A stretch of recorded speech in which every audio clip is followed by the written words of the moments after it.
They left her out there to die. Not fast, not loud, just slow and quiet. Like throwing a broken dog out in the heat and waiting for the sun to finish the job. It was July in Mojave. One of them months where the air don't breathe back. Ridgecrest lay still under the kind of sun that makes old wood split and horses go blind if they run too long. Jack Mercer, 42, had lived through enough hell to know when something wasn't right. He wasn't soft, not after burying a brother, burning a house, and losing a woman who once called him home. But what he saw that day, that ain't the kind of thing a man forgets. She was standing on the edge of his ranch, near the fence post he hadn't mended in years, barefoot, dress soaked to the knees, a sack tied hard over her head, grain burlap, no slits, no mercy, wrists bound, rope cuts deep enough to shame barbed wire, and still, she didn't move, didn't run, didn't scream. She just waited, like she already knew no one was coming. Now tell me, you ever seen something so wrong it makes your teeth ache? Jack stepped down from his horse, didn't say a damn word, just walked, slow, like a man approaching a cliff edge he couldn't see the bottom of.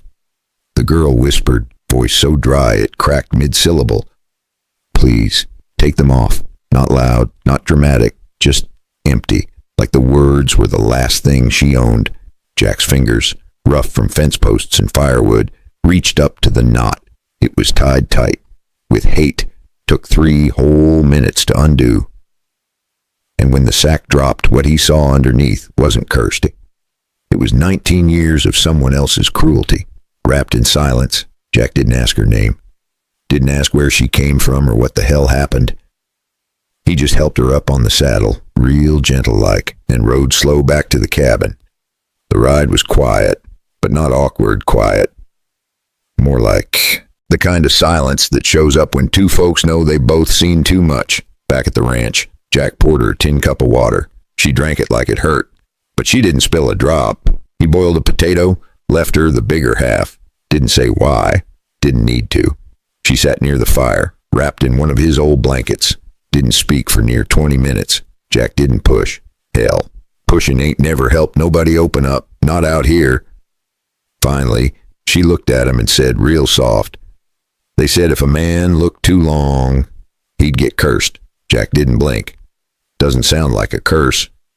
Sounds like cowards. She smiled. Small. Crooked. But it was something. Next morning, Jack found her hanging his shirts on the line. She wasn't asking to stay, but she wasn't asking to leave either. But word in a town like Ridgecrest moves faster than a rattler in dry brush. By sundown, the saloon was buzzing with stories. Some said she was Comanche. Some said she was a witch. One old drunk even said she was a ghost Jack dug up and fell in love with. Jack didn't give a damn what they thought. He had fences to mend, a horse with a limp, and now a girl with rope burns who flinched every time he coughed too loud.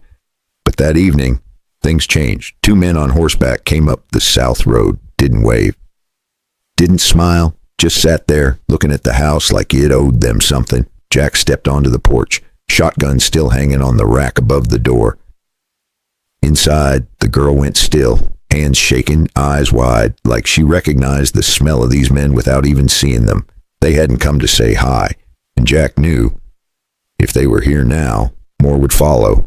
Jack didn't recognize the 2 men, but he knew the type. Too clean for ranch hands, too quiet for travelers. And they sat their saddles like men who thought they owned whatever they looked at. The taller one tipped his hat. "Looking for a girl," he said. "Red hair." "Where's a sack?" Jack didn't blink. "Haven't seen her." The other one laughed low. "She limps a little. Pretty if you can get past the silence." Inside, the girl was holding her breath. Hands gripped the edge of the table like it might float her away. Jack stepped down off the porch, real calm. "She ain't here. You can ride on. Thing is," the first man said, "she ain't yours to keep." Now that did it. Jack's voice dropped low, but it hit like thunder. "She ain't anyone's to keep. She's not cattle. She's not property. She's a person." The men didn't push further. Not yet. They turned their horses and rode off. But the way they looked back told Jack one thing clear as day. They weren't done. That night, the girl didn't cry, She didn't speak. She just sat by the fire, holding a hawk feather she'd found near the fence earlier that morning. Funny thing about feathers, they always show up after storms. She looked at Jack, voice barely there. They'll come back. Maybe, he said.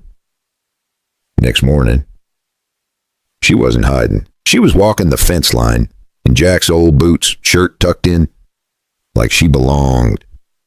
And when Jack asked if she wanted to stay, she didn't say yes. She just said, I'm tired of running. Now I'll tell you something. If you've followed this story this far, you're the kind of person who believes people can change, who believes maybe the West didn't kill all the kindness after all. And if that's you, you might want to stick around soon, because the worst part of this story, the part that still haunts folks in Ridgecrest, it's coming up next. So go on, hit that little subscribe button, and don't miss how this ends. But trust me, it's worth the wait. They came back on the third night. Not 2 this time. 4, no lanterns, no greetings, just the sound of hooves. Slow, deliberate, like men who weren't afraid of the dark. Jack heard them before they reached the gate. He always did. The way a man hears things after years of sleeping with one ear open.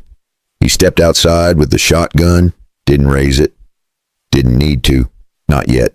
The leader, same fella from before, dismounted, Grant Teller. That name had floated around border towns for years. Girls gone missing, cards marked, whiskey debts unpaid. Grant spit in the dirt. She belongs to the man who paid, he said. Jack didn't flinch. She's not property. Grant stepped forward. She's a curse. And sighed. She heard every word. But she didn't curl up this time. She didn't hide in corners or behind blankets. She opened the door. Barefoot, wrapped in Jack's old quilt. Eyes steady.